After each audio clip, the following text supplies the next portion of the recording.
नमस्कार। हमारे अतिथि कार्यक्रम में आप सबका स्वागत है। आज हमारे साथ है एक बहुआयामी व्यक्तित्व जो कभी कैबिन क्रू थी, फिर आर्मी ऑफिसर की वाइफ बनी और आज एक सशक्त सामाजिक कार्यकर्ता के रूप में समाज की सेवा में जुटी हैं।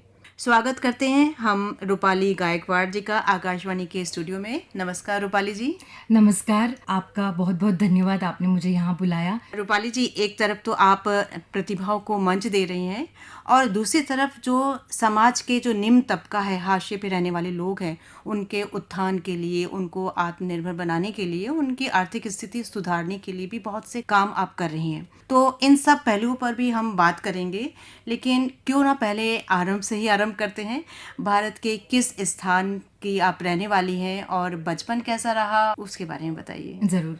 मैं पुणे की रहने वाली हूँ और एक मध्यम वर्गीय परिवार से आती हूँ और एक अलग करने की पहले से चाह थी। तो मैंने एयरलाइंस के लिए अप्लाई किया एयर इंडिया में और बहुत मेहनत की और वो मैं अव्वल दर्जा से पास हो गई और मैं एयर इंडिया में as a cabin crew fly करने लगी। तो वो जर्नी कैसी रही आपकी, कैसा महसूस हुआ? मुझे तुरंत उड़ने का मन किया और एक चीज पे विश्वास हुआ कि अगर आपने कुछ सपना देखा है अलग करने का और उस पर मेहनत की तो वो जरूर काम आती है। मेहनत अगर करते हैं आप, बिल्कुल एक फोकस्ड अप्रोच रहा है ये मेरे नेचर में पहले से। जब मैं एयरलाइन ज्वाइन कर रही थी तब हमारा प्रशिक्षण होता है, उस दरमियान वो उन्होंने जो ग्रूमिंग किया और इमरजेंसीज को कैसे हैंडल किया जा सकता है, लोगों को कैसे किस तरह के इंस्ट्रक्शन देने, ये मुझे बाद में इसका बहुत फायदा हुआ। तो कितने समय तक आपने ये कैबिन क्रू की आपने ये मैंने अंदाजे से 4 साल तक काम किया। अच्छा, उसके बाद कैबिन क्रू के बाद आपकी शादी आर्मी ऑफिसर से हुई? एयरफोर्स ऑफिसर से। एयरफोर्स ऑफिसर से एक फाइटर पायलट से शादी हुई मेरी। शादी के बाद जो आर्मी परिवेश में जो आपको कुछ तो बदलाव आपको महसूस हुआ ही होगा। जी, पहले बताती हूँ कि मैं क्योंकि मैं भी फ्लाइंग में थी और अलग जगह पे मेरा बेस था और हस्बैंड अलग जगह पे थे, तो इसलिए मुझे एयरलाइंस की जॉब छोड़नी पड़ी जो मैंने अपनी मर्जी से छोड़ी और मैंने एयरफोर्स में as a wife of arm forces officer मैंने ज्वाइन कर दिया एयरफोर्स फैमिली को। और यहाँ पे बहुत अलग जो उनका जो लाइफस्टाइल है बहुत अलग है, लेकिन बहुत डिसिप्लिन से होता है। तो अनुशासन का जो है, मेरी शिक्षा आप कह सकते हैं कि ये आर्म फोर्सेस में हो गई। बच्चों को भी संभालना है एंड एक आर्म फोर्सेस अधिकारी की बीवी होने के नाते आप पे बहुत सारी जिम्मेदारियां होती, तो उसको भी निभाना होता है। तो वो भी मैंने सीखा कि घर परिवार को बैलेंस करते हुए ये सारी जिम्मेदारियां कैसे करनी है। एक तो पहले तो परिस्थिति से का सामना कैसे करना है, बहुत सारी अड़चने आती है, बहुत सारे हार्डशिप्स होते हैं फौज की जिंदगी में, और यूनिफॉर्म जो पहनता है उसको तो काम करना ही है, लेकिन साथ में उनकी जो इमीडिएट फैमिली होती है उनके भी कई सैक्रिफाइसेस होते हैं। मैं यहाँ पे एक जिक्र करना चाहूंगी क्योंकि वो फाइटर पायलट है, तो उनके क्रैशेस हो चुके हैं। अच्छा। तो जब ये चीज मुझे पता चली, बच्चा एकदम छोटी थी, उसको लेके फिर दोबारा मुझे 1 घंटा ऐसा था कि पता नहीं था कि वो जिंदा है कि नहीं जब क्रैश हुआ। इस घटना ने मेरी जिंदगी को काफी एक टर्न दे दिया और हस्बैंड ने जो सिखाया था कि अगर कोई मुश्किल आ जाती है तो उसका सामना डट के करना है। और जैसे कि आप बता रही हैं आपके हस्बैंड ने आपको सिखाया कि आगे बढ़ो। बिल्कुल। तो उनकी सीख को ही लेके आप और आगे बढ़ी और जो आपने जो काम किया प्रतिभाओं को मंच देने का, इसके बारे में जानना चाहेंगे कि किस विचार ने आपको इसके तरफ प्रेरित किया। जैसे आर्म फोर्सेस में हम लोग ऑल ओवर इंडिया हमारी पोस्टिंग होती रहती है, तो हमें एक ज्योग्राफी का अच्छा नॉलेज हो जाता है, कौन सी जगह कहाँ पे है, साथ साथ वहाँ का कल्चर कैसा है, आर्ट्स कैसा है। धीरे धीरे पता चलने लगा मुझे कि मुझे इन चीजों में रुचि है। तो जैसे सीनियर पोजीशन पे थी तो वहां पे फिर लोकल आर्टिजन्स को बुला के उनका एग्जीबिशन कराया। ऐसे करके मैंने थोड़ा सा लोगों को, आर्टिजन्स को प्रोत्साहित करना शुरू कर दिया। जैसे आगे बढ़ते गए, पूरा टाइम हम लोग बॉर्डर पे थे, बच्चे छोटे थे, ज्यादा कर नहीं पा रही थी काम। लेकिन जैसे बच्चे बड़े हो गए और हम लोग दिल्ली में आ गए पोस्टिंग पे, तब मैंने धीरे धीरे अलग अलग इवेंट्स होते हैं, musical events, classical dance events शुरू कर दिया अटेंड करना। अच्छा, मतलब आप देखने जाने लगी मैं। और क्योंकि वो पॉसिबल था, बॉर्डर पे ये सब नहीं दिख रहा था, मतलब मौका नहीं मिल रहा था, तो जैसे मैंने ये, और जैसे प्रोग्राम खत्म हो जाए मैं कलाकारों से मिलना शुरू कर दिया। और फिर वो जब कलाकारों से मिलने लगी और उनको बताया मैंने कि मैं आपके लिए साथ काम करना चाहूंगी, तो उन्होंने मुझे कहीं पे पोस्टर लगाओ या हमारे प्रोग्राम के बारे में बताओ, हमें ऑडियंस दे दो। ऐसे इस तरह से मेरी ये जो जर्नी है इस फील्ड में ये शुरू हो गई। फिर मैं लोगों के पास जाने लगी कि कलाकारों को ये काम चाहिए, मुझे उसमें काफी समय जाने लगा। फिर मुझे लगा क्यों ना मैं अपनी खुद की एक कंपनी लॉन्च करूं, तो मैं खुद ही कलाकारों को प्लेटफॉर्म दे सकती हूँ। सोचा, सीए से बात की, नाम बहुत सुंदर सोचा, कि ऐसा नाम चाहिए जो हर एक भारतीय को कला का एहसास हो। इसलिए मैंने सोचा मयूरपंख नाम और कंपनी लॉन्च कर दी मैंने। फिर धीरे धीरे छोटे छोटे प्रोग्राम्स करने लगी। शुरुआत में तो मैं और हस्बैंड ही हम लोग फंडिंग करते थे। फिर धीरे धीरे अलग अलग कंपनी से थोड़ी मुझे आर्थिक सहायता भी मिलने लगी। फिर मेरा विचार है कि मैं अपने प्रोग्राम भारत के हर एक छोटे छोटे कोने में भी करूं। तो मैंने लेह लद्दाख में भी प्रोग्राम किया हुआ है, इंडो भूटान बॉर्डर पे भी किया हुआ है। मैं मिलिट्री के लिए प्रोग्राम करती हूँ, कॉर्पोरेट शोज भी करती हूँ। बेसिकली मकसद ये है कि मैं हमारे जो कलाकार है, प्रतिभाशाली कलाकार है, उनको मंच दे दूं।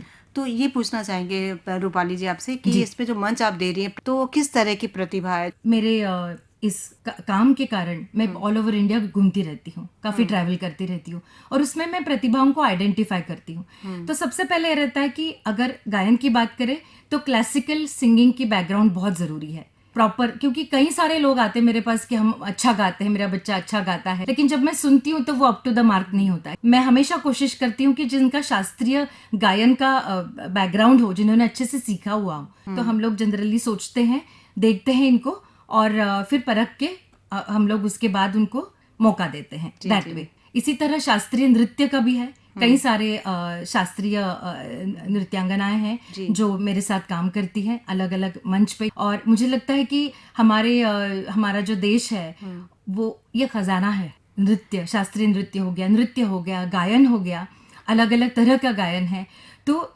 ये हमें आगे ले जाना बहुत जरूरी है। आप सही कह रही हैं रूपाली जी, हमारा देश जितना सब सांस्कृतिक जो भी गतिविधियां हैं इसको आगे बढ़ाना ही हम लोगों का मकसद होना चाहिए, क्योंकि ये है ना, धीरे अगर हम नहीं बढ़ाएंगे तो धीरे धीरे विलुप्त हो जाएगा। बिल्कुल। और क्या हो रहा है कि कलाकारों को भी इससे बहुत अच्छी आमदनी नहीं आ रही है, तो बिकॉज ऑफ दैट वो फिर दूसरा जरिया ढूंढते हैं, क्योंकि घर तो चलाना ही है। और एक चीज मैं यहाँ पे प्रभा जी बताना चाहूंगी कि ये जो प्रोग्राम्स होते हैं इनमें एक पॉजिटिविटी आती है, एक सकारात्मक सोच आती है प्रोग्राम के द्वारा। मुझे लगता है ये मंच आपको अगर एक कुछ अच्छा संदेश देना है लोगों को, ऑडियंस को, तो आप इसका इस्तेमाल कर सकते हैं। ये सोच से मैंने एक अलग ट्रेंड शुरू किया। मैं स्टडी करती रहती हूँ कि देश के लिए, समाज के लिए अगर कोई कुछ अच्छा कर रहा है तो मैं ड्यूरिंग द प्रोग्राम हमारे उनको फेलिसिटेट करते हैं हम लोग बुला के। तो ऐसे हाल ही में प्रोग्राम हुआ था हमारा बहुत बड़ा दिल्ली में जी। तो उसमें हमने सीआरपीएफ की डेयर डेविल महिला बाइकर्स टीम के मेंबर्स को बुला के सम्मानित कर दिया, और उनको जब वो स्टेज पे बुलाया, वो यूनिफॉर्म में आई थी और उन्होंने अपनी स्टोरीज जो इन शॉर्ट जब बताई तब लोगों को बहुत अच्छा लगा। और मुझे लगता है कि ये एक यंग जनरेशन के लिए ये रोल मॉडल्स है। अगर इनको देख के और इनकी स्पीच सुन के अगर हमारी यंग जनरेशन उसमें से 0.5% भी अगर ज्वाइन करती है तो भी मुझे लगता है कि मैंने हासिल कर लिया। और मेरे इस काम के लिए contribution in the field of arts के लिए मुझे अखिल भारतीय गौरव पुरस्कार और चेतना हीरो पुरस्कार भी मिले हैं। ये तो एक चलो छोटा प्रमाण होता है, लेकिन ये कहा जाता है ना कि इस तरह से अगर कुछ सम्मान मिल रहा है या अप्रिसिएशन मिल रहा है तो उससे मनोबल और बढ़ जाता है, तो उससे ना और दुगने जोश के साथ आदमी काम करता है। बिल्कुल। ये तो रही आपकी मंच प्रदान करने वाली बात। और आप जो हमारे गरीब तबके हैं उनके उत्थान के लिए भी काम कर रही हैं, इसके बारे में जानना चाहेंगे। जी जरूर। जैसे कि कुछ संस्थाएं होती है जहाँ पे ये बिलो पॉवर्टी लाइन के जो इस तरह के लोग होते हैं, खास करके मेरा फील्ड आर्ट्स का है, तो इस तरह की जहाँ पे औरतें कुछ जैसे हैंड एम्ब्रॉयडरी करती है, मैं उनको प्रेरित करती हूँ। ड्यूरिंग कोविड मैं यहाँ से उनको रॉ मटेरियल भेज रही थी, और जैसे कोई बंगाल में काम कर रहा है, कोई हैदराबाद में काम कर रहा है, तो रॉ मटेरियल भेज के फिर उन्होंने उस पे काम कर दिया और उसके बाद वो चीज खरीद ली। तो मुझे लगता है एक मेरा छोटा सा कंट्रीब्यूशन है इस फील्ड में, इन कलाकारों के लिए आप कह सकते हैं। जी बहुत अच्छा काम कर रही है, क्योंकि है ना एक प्रोत्साहन मिलना, बिल्कुल, तो ये बहुत बड़ी बात है, किसी के मनोबल को बढ़ावा देना। ऐसे ही आपको भी बहुत सा मतलब सराहना मिलती होगी, तो कैसा महसूस होता है आपको जब आपको आपके काम के लिए लोग जानते हैं, आपकी सराहना करते हैं? देखिए मैंने आपको बताया था कि मैंने जॉब छोड़नी पड़ी मुझे हमारे पोस्टिंग्स की वजह से, तो कुछ एक थोड़ा सा ना मेरा सेल्फ एस्टीम लो हो गया था काफी सालों तक। अच्छा। और मैंने पाया कि आपका सेल्फ एस्टीम अगर आपको दोबारा से नॉर्मल पे लाना है तो बाहर से कोई आके मदद नहीं करता। इवन आपके परिवार में भी हर कोई बिजी रहता है, आपको अपने आप हेल्प करनी पड़ती है। और मैंने अपने जिस चीज में रुचि है वो ढूंढी चीज, उस पे काम कर दिया, अपने आप को उससे बाहर खींच के जब आज मेरी जब सराहना होती है कई चीजों के लिए, अनुशासन, मेरे आइडियाज, जिस तरह से मैं काम कर रही हूँ, तो मुझे बहुत अच्छा लगता है। और मुझे लगता है कि इस देश में पैदा हुए हैं तो हमारा काम ये भी है कि हम दूसरों के लिए कुछ करें। तो आप प्रेरित कर रही हैं, उनको आगे बढ़ा रही हैं, मंच दे रही हैं। हमारे जो कलाकार हैं उनको आगे बढ़ाने में सबसे बड़ी चुनौती क्या रहती है? आजकल क्या हो गया, सब कुछ फास्ट हो गया, सब कुछ मोबाइल पे अवेलेबल है, तो लोग मंच तक या थिएटर्स तक जाना, ऑडिटोरियम तक जाना पसंद नहीं करते। तो हमारा दोबारा मॉल्स वगैरह में जाने से अच्छा है कि थिएटर्स में जाए, इन लड़कों का, इन बच्चों का काम देखें हम, तो ये इनके लिए प्रेरणा हो जाएगी, वो एज अ ऑक्यूपेशन भी ले सकते हैं। और यहाँ पे और एक चीज, बच्चों की बात हो रही है, तो एक और मेरे प्रोग्राम में मैंने शौर्य चक्र अवार्डी जो बच्चे होते हैं जिनका 26 जनवरी को सम्मान होता है, उन बच्चों को मैंने बुलाया और उनको सम्मानित किया और उनकी कहानियां मैंने लोगों के सामने रखी। मुझे इस चीज के लिए लोगों ने बहुत सराहा और उन बच्चों को जब मैं खुद इमोशन से चोक्ड हो गई थी जब उनकी कहानियां मैं नैरेट करी। उनमें से एक बच्चे ने टेररिस्ट के साथ उसने लड़ाई की थी और माँ बाप की जान बचाई, और उस बच्चे की हालत अभी सुधर गई है, उस वक्त काफी खराब थी।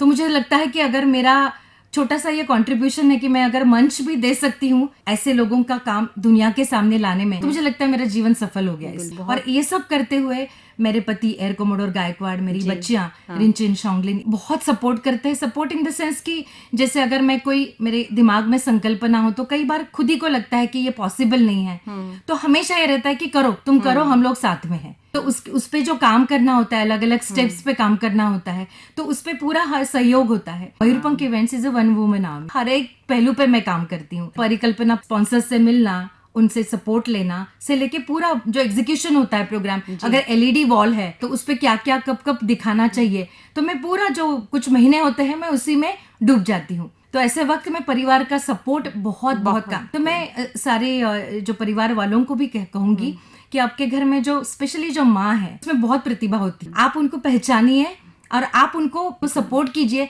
कई बार क्या होता है, वो परिवार के अंदर महिला जो होती है ना, वो खुद को इतना ज्यादा ऑक्यूपाई रखती है ना, तो उसके बाद उसकी सुख और दुख सब वही रहता है और बहुत कुछ करना भी चाहती है। उनके मन में वो लालसा दबी रहती है कि मुझे ये करना है, लेकिन वो कॉन्फिडेंस होता नहीं है प्रभा जी। और ये कॉन्फिडेंस हमारे घर परिवार वालों को बढ़ाना है और उनको बताइए कि हम इन चीजों का अभी हम खुद देखेंगे, आप अपने काम पे ध्यान दीजिए, ये बहुत जरूरी होता है। तो हमारे बहुत से युवा श्रोता भी इस कार्यक्रम को सुनते हैं, तो उनको आप क्या मैसेज देना चाहेंगे?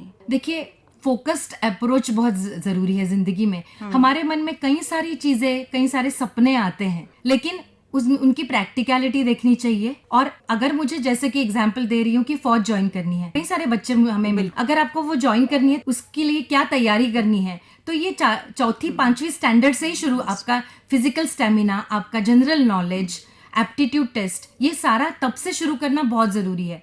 तो मेरे आसपास के जो भी बच्चे हैं या परिवार में जो भी बच्चे हैं, मैं कोशिश हम लोग करते हैं, मैं हस्बैंड, कि शुरुआत से हम उनको मार्गदर्शन करें। दूसरा चीज, अनुशासन की बहुत जरूरत है।